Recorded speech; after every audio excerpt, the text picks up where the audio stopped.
education community. And this is Patrick Ford, who you must know by now. He leads our customer success team.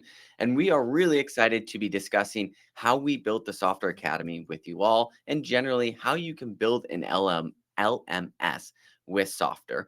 This is more of a breakdown session showing you how we built it and discussing the technicalities of how to structure your database, how to structure that data in Softr, how to use some custom code to expand some functionality and whatnot. And we'll be answering questions all along the way.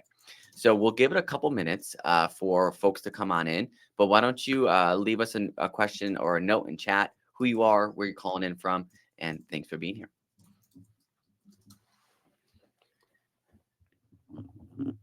Yeah, it seems like we got a good number of people in the crowd too. 16 people. Hopefully we can get So that number. far I think joining us, and this 80 something.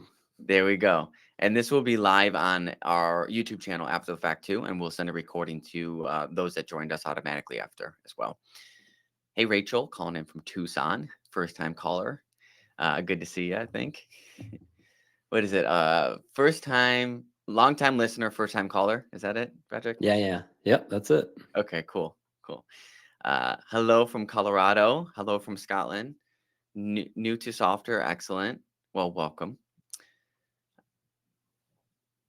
Awesome. Why don't I pull up the agenda while we're waiting for a couple more to come through? So we're going to get started with what is a learning management system. We'll kind of just talk about what these are, what can be included, and how we thought about structuring it for Softr's purposes. And then we'll get straight into showing you our academy for those that haven't seen it already, and some of the important parts. And then we'll get into the database structure, showing you how we structured that data. And then we'll get in over to Softr, showing you how we built some of our core pages and how we're using the data that we structured in those core pages, including action buttons for certain CRUD functionality that auto updates records and then also navigates records. So that way we can track key metrics along the way. Of course, we'll be answering questions all along the way. So feel free to put anything you have in chat. Patrick will help answer, bring questions to the stage and much more. Hey, Nico from Portugal. Good to see you. Thanks for tuning in. So generally, what is a learning management system? A learning management system is a software application designed to manage, deliver, and track educational courses or training programs. It provides tools for creating and organizing content, monitoring students' progress, a really big one, facilitating communication between learners and instructors, and administrating assessments, which is one thing I'm also going to show you is how we did the Softr certifications within our LMS as well in this session today. So lots of good stuff there. At Softr Academy, we have 12 different courses, learning tracks, we call it, that we host in this LMS. And within those 12 different courses, there's over 100 different lessons that you can learn from. And so we have a lot of courses and a lot of content here that we need to provide to our users in a very effective and straightforward way so you can get the content that you need right when you need it. And it's also really important to have built-in statistics tracking mechanisms so you can see how your learners are doing. And some of the fields that we're tracking at Softr are things like course completion. Did you go through this entire course or not? And did you complete it? Cody, we're coming in from Rochester. Good to see you, pal. Welcome. Another thing that we have is lesson completion. So whenever any one of your students completes a lesson, we save that to the user so we could see which lessons they've taken. We also are tracking the number of students, the number of active students, active learners, the number of certification attempts that someone does, and also if they have been, if they received the certification or not. We're tracking additional things like when were they last active, and academy feedback, the learning level, etc. So there's all this sort of stuff that we collect as part of this experience that we're going to show you how to collect as well for your users. So that way you're not only serving this content, but you're actually seeing, is it beneficial? Are people actually enrolling in this? Are they completing the courses? All that kind of stuff. And of course, this is done 100% with Softr and then Airtable on the back end, but soon to be Softr tables on the back end. Until then, why don't we get into our databases? But first, Patrick, any questions before we get there? Actually, maybe while you're talking, I was gonna send out a poll just to see how many people had actually gotten in and enrolled in our academy, Mm, and or just visited it. So maybe great one. I'll just share this poll as JJ's talking. Just feel free to fill out the poll as well, just so we have a good idea of how many people have actually tried out the academy. Or if you haven't yet, this may be a good time to go over there and take a peek at it. Awesome. It looks like my screen is not popping up right. Let me try that again. Boom, boom, boom. Do you see it on your side? Do not yet. Well, it says that you're sharing, but it's all black. Yeah, that's quite weird. Let's try this again. Um,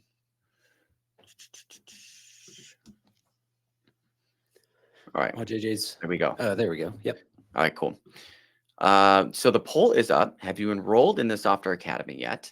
Again, this is found at academy.softr.io. Once you're there, you'll see that we have our dashboard page, which is kind of like our home to our learning center. And this can direct users in a bunch of different ways. We had recently built a Getting Started with Software series. This is an updated series that we've done where you can learn software in 60 minutes or less. There's 7 or 8 total lessons there, each breaking down a core concept that we believe is really important for you to learn in order to learn software. And so we direct users right there because we think that's going to be a great rant for them. But that's us using our UI UX to draw attention in that manner. Next up is we have our quick link blocks. And if you guys haven't seen this yet, these are the new static blocks in Software that are really easy to do something like this. And it just navigates them to those areas or those URLs. And in our case, we send them to the product docs, our community forum, or just our Get Help with our support, all of which I think are essential tools or options for you when you're trying to learn software for the first time. We want to make sure you're connected there. And then finally, we have our courses down here, and we have our core concepts here, and then all videos where you can search. There's like over 150 videos here. And the really cool part is that we have tags with all of them. And so these are all the videos that you might find on YouTube and whatnot that we support. And if you need something about like authentication, you can search in this and find that, or action blocks or Stripe integration. It would be a really quick way for you to get there. And because of the software built-in search feature, we're able to search a lot of different fields very quickly and natively and get users the information they want when they need it. So really helpful here. And again, we're using our tab block for this, along with some inline filtering and search functionality to complete this experience. But I want to bring you to our course detail page. And then I'm going to back up a little bit and show you the database behind it. But we're now in a course detail page, and you could tell by you won't be able to see the URL on the way I'm currently sharing it, but we have a record detail at the top showing you, hey, this is the course detail page. And on this detail page, we have some breadcrumbs up here, which we used a little bit of custom code with our embed block to create that functionality. I could show you that. Also, we have our actual preview image here, right? And with this preview image, it's reading the detail record to pull in the image that relates to the course that we're viewing. So if I were to go to a detail page for our client portal course, you would see the client portal image here. Again, so this is one page that we create for all of our courses to showcase the important details for that course. And that's really the beauty of the detail block is it's a dynamic block that reads data. It could show you that dynamic data in whatever way. So that way, even though we have 12 courses, we just build one page, and that one page services all 12 of those courses. Good. Yeah, absolutely. Cool. Beyond that, we have some more detail blocks with an action button, and then we have related lessons.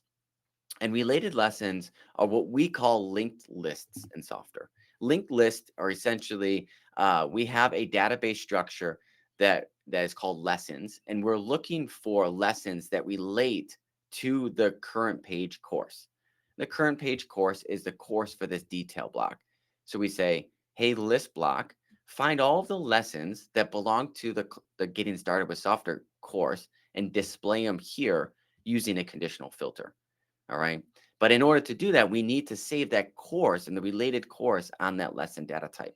So let me go over into our database and kind of show you this structure. And then we'll come back into Software, get into the editor and show you kind of how we made all this come together.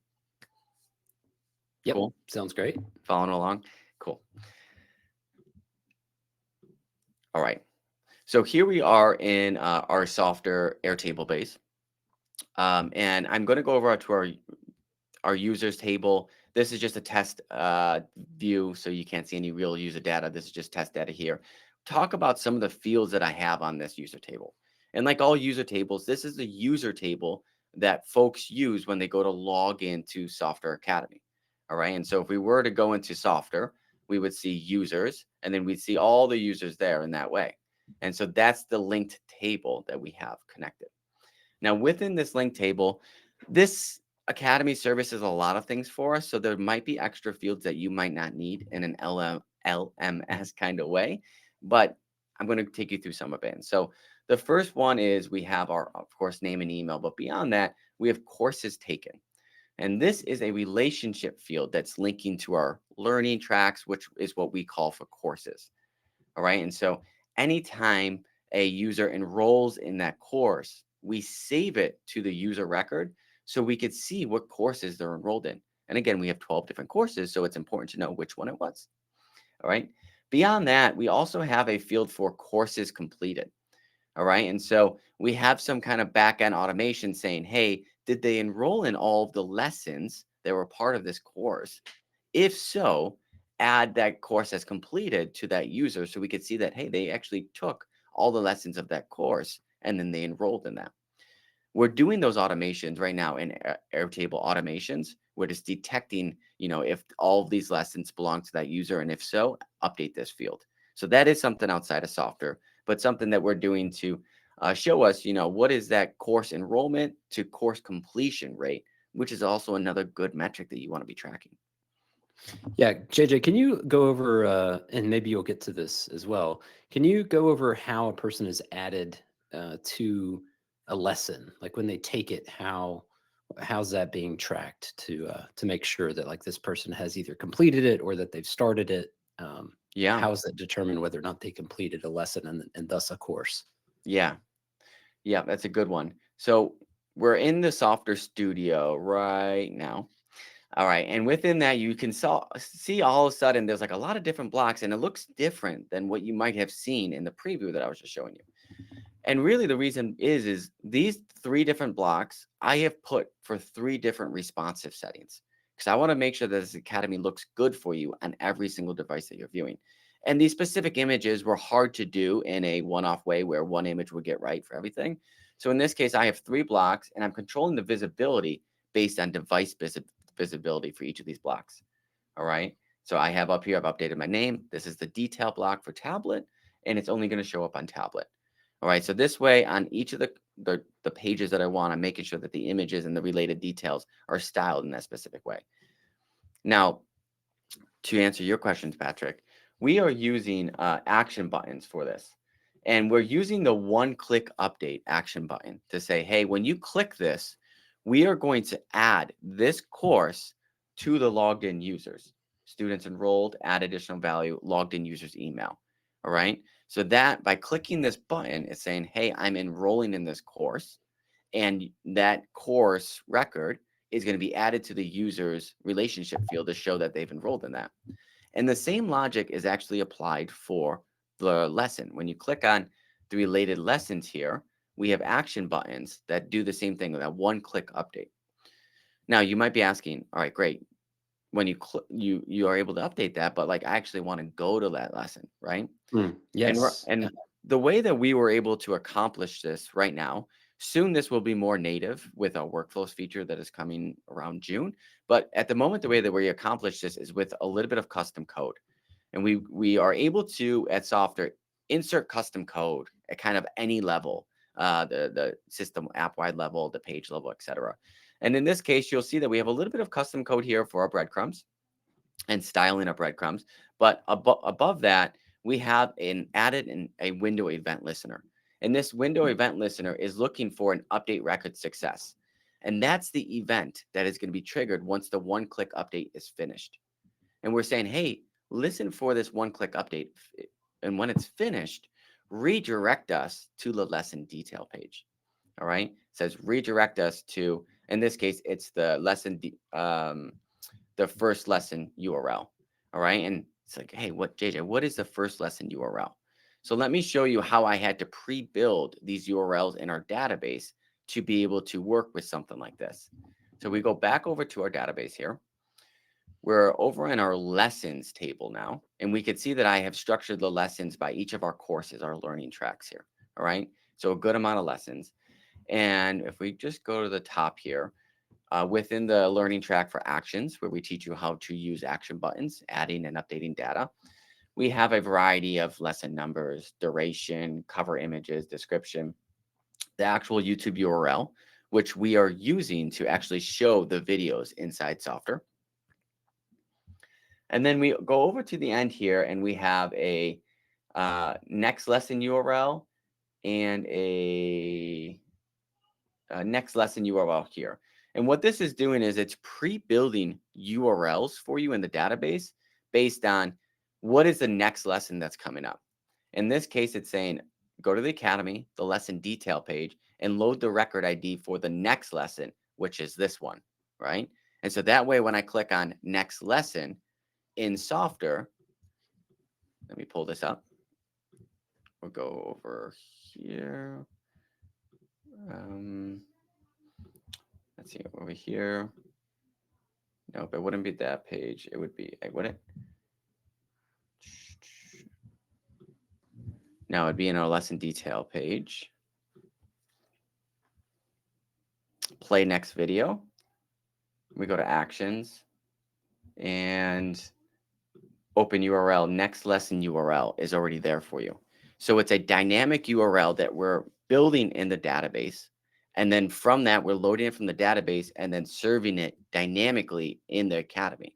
Because this next video is going to be different for whatever lesson they're on. And so what this is doing is it's loading the detail record and it's finding the lesson URL that we have prepared for it. And then it's fetching that and navigating to that next lesson detail. Yeah, and this makes it super dynamic as well, right? So like if at any point you wanted to go back in and add a course or a lesson, you're essentially just adding in the necessary information, and then Airtable formulas and the linked records are just kind of doing all of the magic on the back end. And then you don't really have to change anything about the Software pages or blocks themselves on the front end, right? That's exactly it. The way that I'm generating this next lesson URL is with a root URL for a domain name. And then I'm using a formula and saying, hey, append the next lesson record ID onto that. So it's a couple formula fields, but there it just generates it automatically. So when I go to add a new lesson, this formula is updated. And I don't ever need to go back into Software to change that because the URL is already dynamic as is. And so that's being updated. So instead of having 30 different action buttons, one for each, you just have one action button that is dynamically pulling from the data in your database.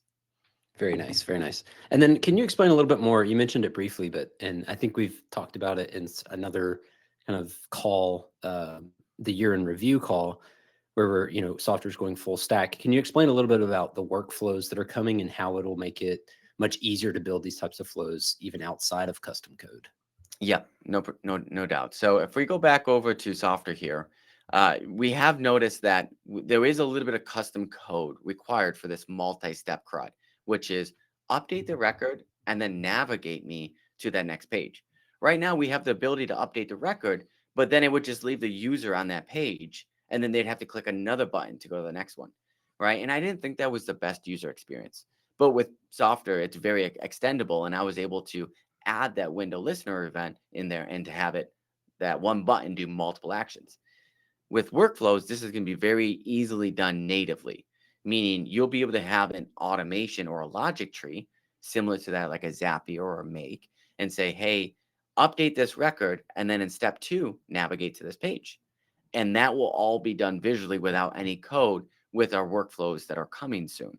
And this could really expand so many more functionalities as well, because it could be something like hit this API call, get the value of what we had just generated, save it to this record, show something, and then navigate here in Softr, all natively done without any code.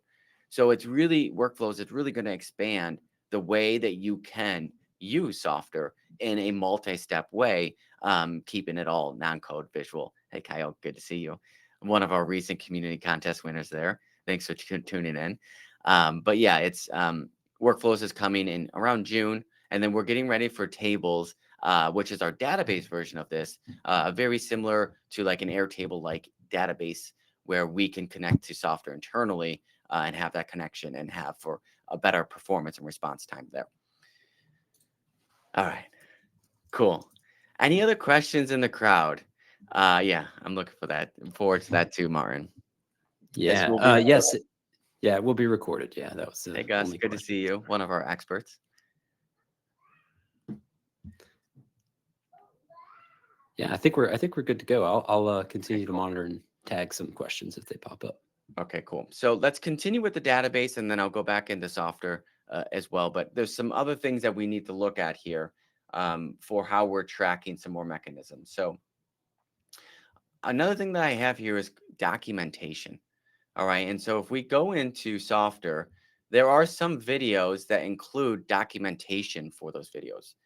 Connecting a new learner with our related docs was really important to us. And we wanted to make sure that if they had any questions, they could get the documentation they needed right away. And so now all of a sudden you see this button appear where maybe, oops, sorry, let me bring you over here. You see this button appear now where on that first lesson you didn't see it, right? And the reason being is this is an action button that we're conditionally saying if there is documentation related here, show it. If not, hide it. So if I go into Software here, and I go into our actions, let's see, I have documentation right here. And if I click on button visibility, I say only show this when documentation is not empty. So that means anytime that we have useful documentation for this specific lesson, let's show it. But if not, obviously don't show it, right? So for this, we're using visibility rules and we're using on specific records that conditional visibility. And now what this does over here is we say, open this up. It opens a side modal and then it loads our docs related to that lesson. Can you switch over to the Oh yeah, sorry about that. yeah, there you go. Yeah. So when you open up that document, it opens this modal that has the related documents for that lesson right there, right? Nice clean experience. Look at that actually. Lesson one, lesson one. That means we're in sync, Patrick, because you do the docs, Yeah. I do this, we're in sync. Beautiful. Hey Rachel from Miami, good to have you here. Thanks for tuning in. So we have this. So how do we actually go and build that document relationship here? So let's go back into our Softr, our Airtable. And for that, we actually have a new table called documentation. And in the documentation table, what you do is you create a new record and then you assign it to a related lesson. All right. And this could be assigned to one to many or one to one. But then by assigning it to that related lesson, it's going to show up as that linked record in the lessons as a documentation available. And then dynamically it'll be available within Software or not, should you want to click on it. Okay. So I manage all the documentation here. It is a bit manual because you need to go through the docs and say, hey, which one is going to go to each lesson nicely. I've been able to do this with about 35 so far, so not that much. But I'd like to do more, but it does take a little bit there. But yeah, this makes it much easier to connect the core docs with the core videos. So we made sure that this is included for all that. Just call it a spelling here, Super Bay. We'll update that to Super Base, okay? Even though it could be Super Bay. Um, a REST API, etc., and the documentation link. And so in this case, what we're doing in Software is we're loading a modal with an iframe to that documentation link. And we're pulling that documentation link dynamically from the detail pages data that we're loading. Again, this is the lesson detail page. Again, this is the lesson detail page. And when we go to click this, we're loading the related document URL into the modal for the lesson detail page, which then displays the related documentation. So as you can see here, structuring your data in a creative way is really unlocking many possibilities with Softr and to display that data in a dynamic way that you can just add it once and it's dynamically going to show up on that page that's serving many purposes. Yeah, I'm always pleasantly surprised at how well linked records work for any type of application, like whether you're building an LMS or you have projects with tasks or you have people with relationships to other people, right? They're favoriting things, right? This idea of like linking records from one table to another and thinking about the nouns of your app, like you have courses, lessons, users, documents, maybe resources, Mhm. comments, pieces of feedback, right? These are all nouns that you are storing. And then you're really just kind of connecting each of those tables together to respective records with that linked record field. And then from there, yeah, you're able to build out kind of everything that you need on the software front end.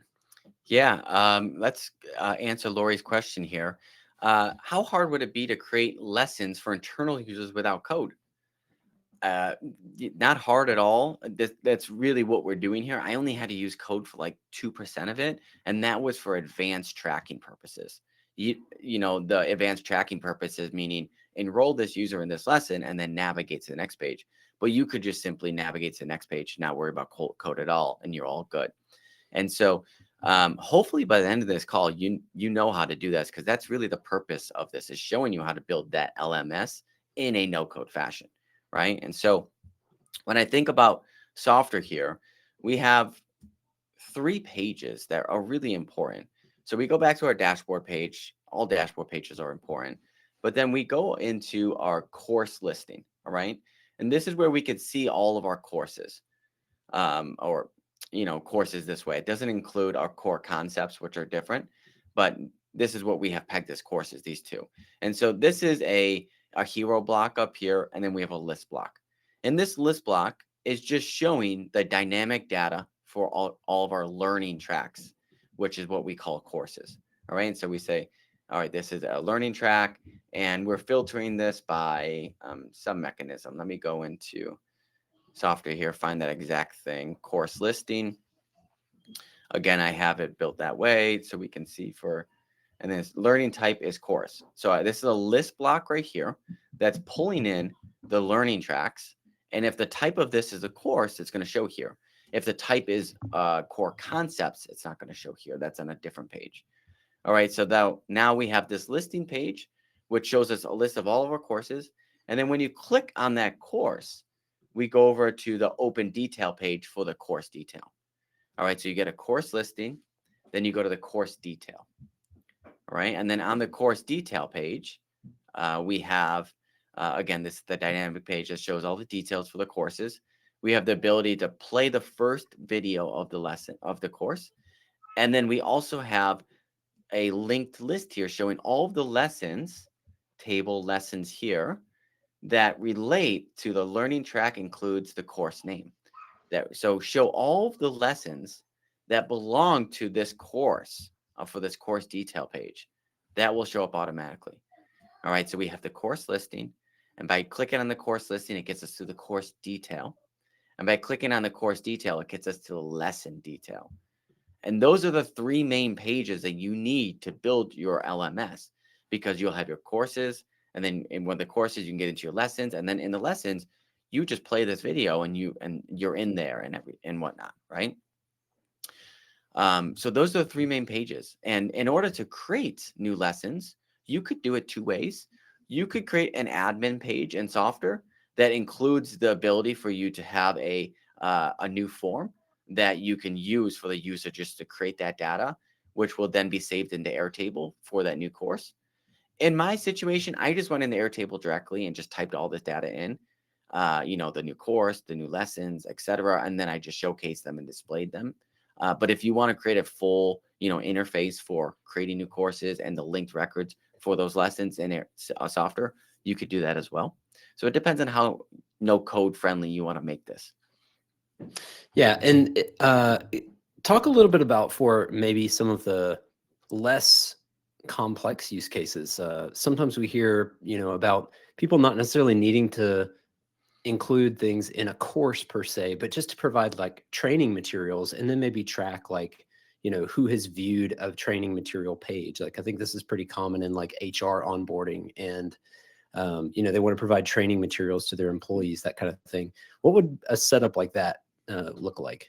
Yeah, so let me answer this in a couple parts. Also, Miguel, thank you. Appreciate that. Welcome.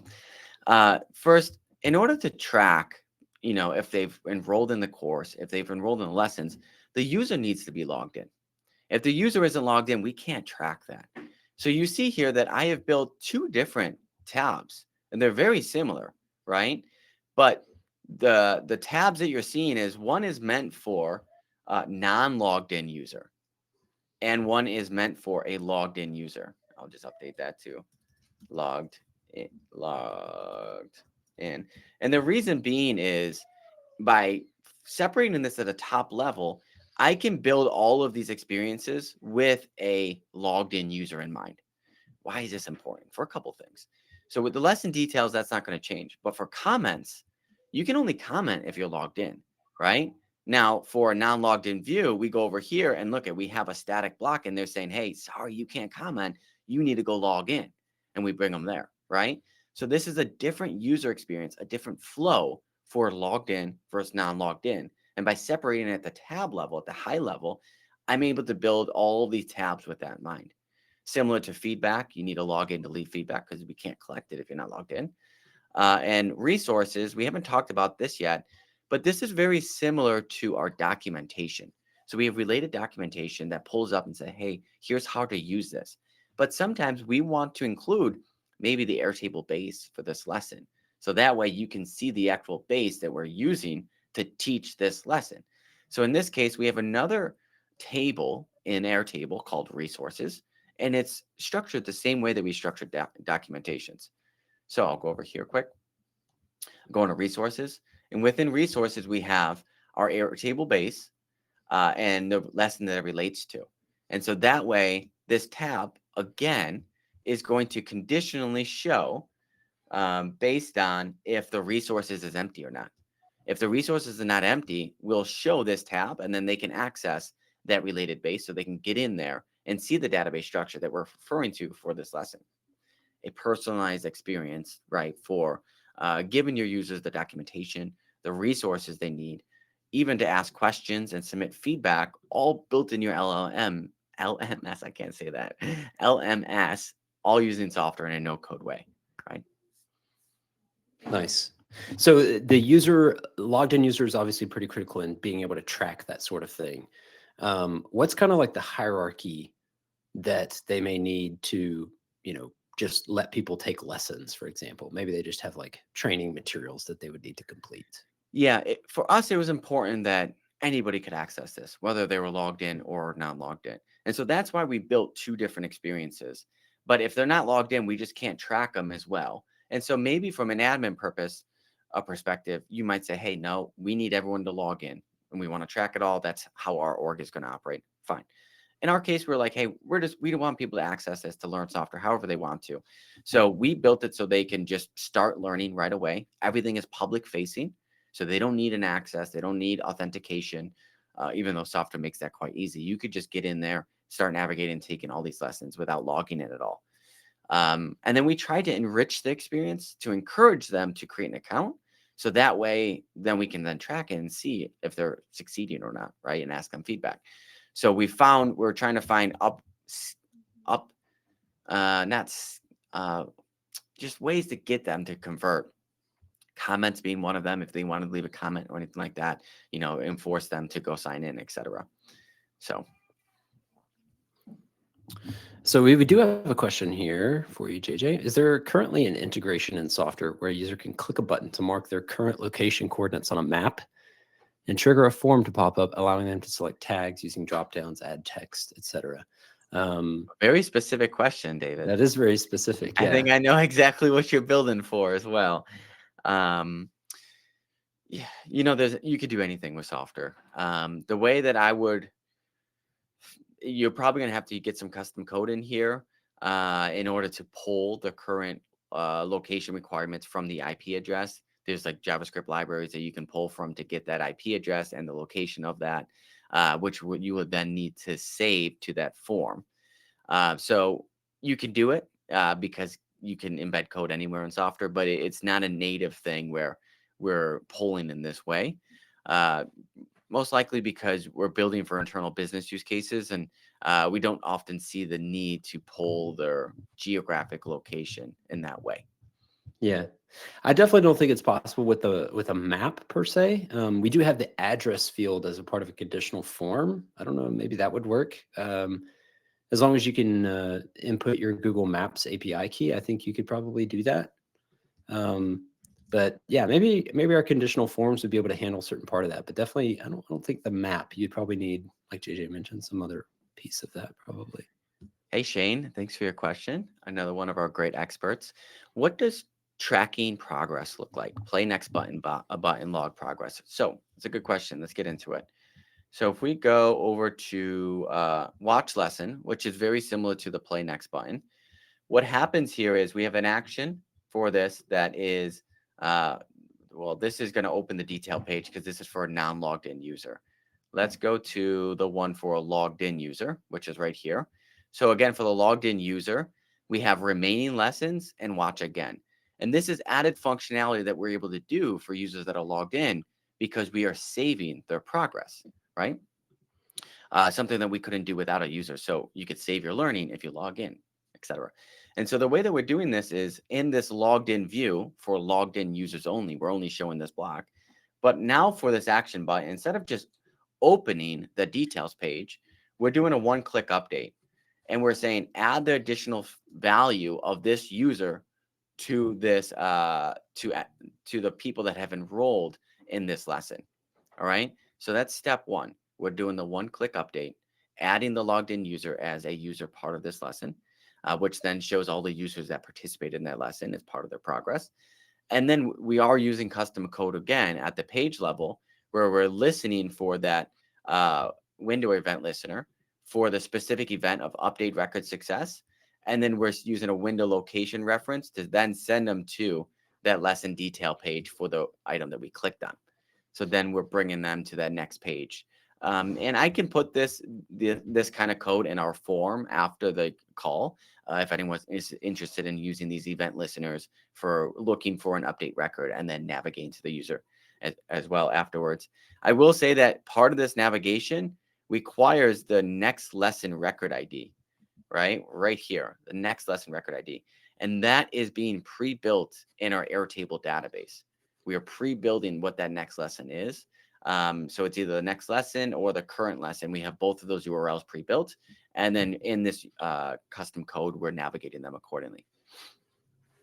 Yeah, and just to be clear, this is not tracking like specific progress through a video. This is tracking whether or not they have visited a lesson. So yeah, and then you do stuff on the back end with Airtable automations or any kind of automation saying, hey, they have taken this number of lessons that are part of this course out of the total lessons to show you the progress of them getting through that course. So that would be done with data manipulation and some kind of automations at the back end. Nice. So then you can say like, well, they've taken, 4 out of the 10 courses. And so they're kind of 40%. You can use formulas to do that. Yeah. For Sarah's question, do you track when you start a lesson and complete a lesson? Actually, this is a little bit lacking there. As soon as you click on that lesson, we're saying that you've completed that lesson in our terms.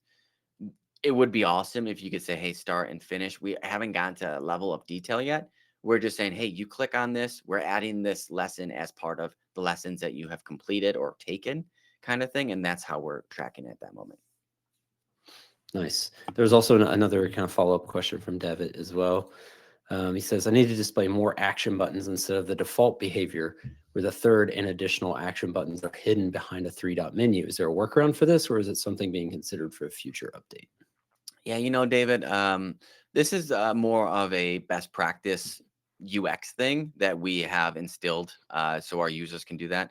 Generally, providing 2 main actions for the user is best practice. We don't want to overwhelm the user with 5 different buttons across because they might not know what to pick. And so my first suggestion to you would be really think about that user experience and make sure you're guiding them through successfully without overwhelming them with too many options.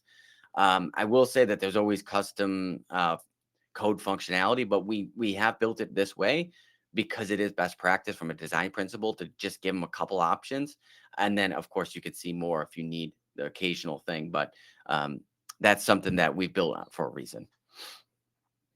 Yeah, and it also helps with responsiveness, right? Because if you just let people build button after button after button after button, then you can get some like weird stuff that happens on mobile devices versus tablet and that sort of thing. And plus, sometimes it's difficult for users to understand what the hierarchy of those buttons should be as well. So If everything's important, suddenly none of it is important.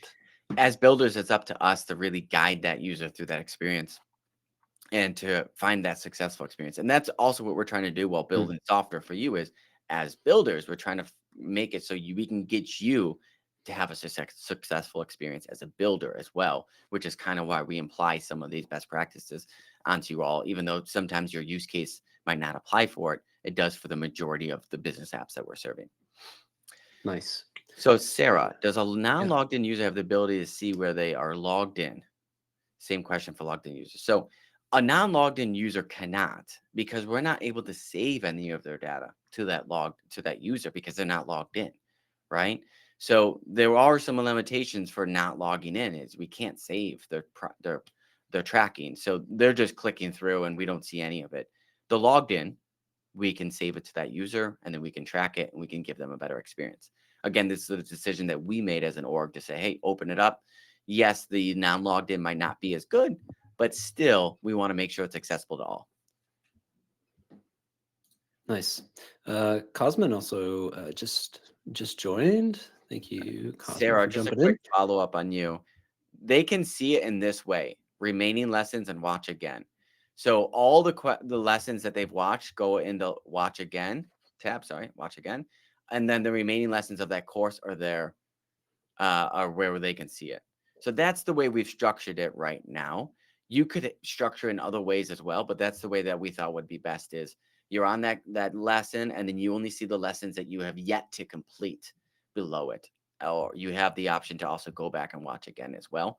And for this list, all we're doing here is we're going to our source and we're adding a conditional filter and we're filtering saying, hey, only show the lessons that belong to this course and that the user is not a part of the list of users on that lesson because that tells us from a database perspective that they haven't taken that lesson yet.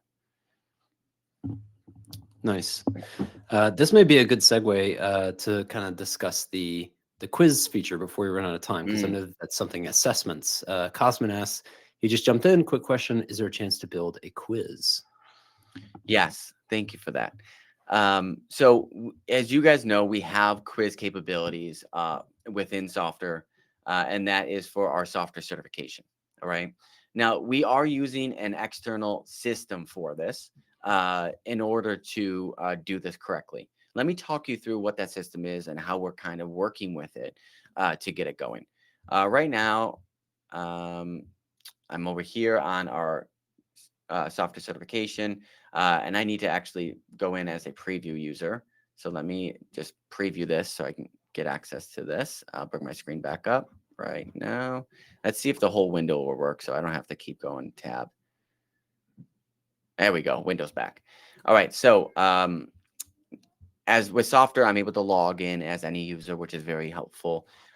We have a couple of things here. This block right here is a static block, and it's detecting if the user has filled out their name or not. Right now, it's saying that this user actually hasn't added their name, and we need them to add their name because we need to attach that name to their certification. All right. So right now, that's why you're seeing this. But otherwise, you see this software certification, right? And this is an embed form, all right, that we're pulling from a system called Class Marker, which is where we create our quizzes and our events. All right. So we create our quizzes in here. We assign the questions to these quizzes, and it gives us the ability to export that via an embed. All right. Now, with this embed, we then take it into our custom code block here, and we embed that quiz. And along with that quiz, we're also doing a couple other things. We're also attaching the software user's email, the software user's record ID, and their full name, and we send this back to Class Marker so we can identify who the student is that is taking that and save it to the records. So now in Class Marker, we have a new attempt for that quiz from this student, and that's all grouped automatically by them. And then whenever a quiz is finished, we've set up webhooks with Class Marker to ping our database with the related record ID of that student to show us the results of that student and their quiz to see if they passed or not, which we then update in our database. And from that updation of the database, we're also using user groups to say, all right, how many times have you attempted this and if you passed or not? All right. And so this way, we can give the user up to 3 chances to pass this quiz. And if not, we do lock them out after that fourth attempt within 6 months, uh, just for our own metrics and how we want to do this. But we have, so each one is dynamically based on these attempts. So when they start an attempt, we create an attempt, and then we save the results of that attempt to that user. All right. And so if I were going to, let's see, I don't want to go into the certification attempt table because there's too much live data in there and I don't want to expose that. But we have a new table for certification attempts. And we have a automation in the background that receives the webhook from class marker, creates the new record in the certification attempt, and logs it to the user. So now if I go to the user, I go all the way over here and I see the certification attempts there. All right. So I have my certification attempts. And then from there, I am able to use my dynamic user groups to say, hey, if I have one certification attempt here, I am in this user group. And if as long as I'm not passed or whatever. And then from there, I can dynamically display what I need to display on the certification page to show the different quizzes and or not quizzes available. So the reason why you see 3 of these is because these are 3 different quizzes. All right. And these quizzes are being shown based on the user group that they're in. All right. So if they have taken the quiz, we've sent a webhook to class marker, we have logged that attempt and then saved it to our account. And then that has updated the user group, which then shows the proper quiz for the next time they go to take it. And if they have taken more than 3 of those, the user group is then updated to attempts reached. And then this block is shown. Right. Yeah. And can you talk a little bit about why there were 3 different quizzes, right, for each one as well? Yeah, this is part of just maintaining the integrity of our quiz. You could take it up to 3 different times. We didn't want to serve you the same questions every time because you could just record that and then just know the results of that and then just kind of cheat your way to succeeding it. So now with 3 different quizzes entirely, you can't record the correct answers because it's not going to be the same correct answer for the next one. So again, just a part of way of keeping the integrity of our certification high. We believe those that are able to pass our software certification, that they are software professionals and they got there without cheating as much as possible. AI makes it a little bit easier to cheat, but again, we're trying to keep this integrity high and make sure that people are passing. We feel really good in front of clients for software in professional ways.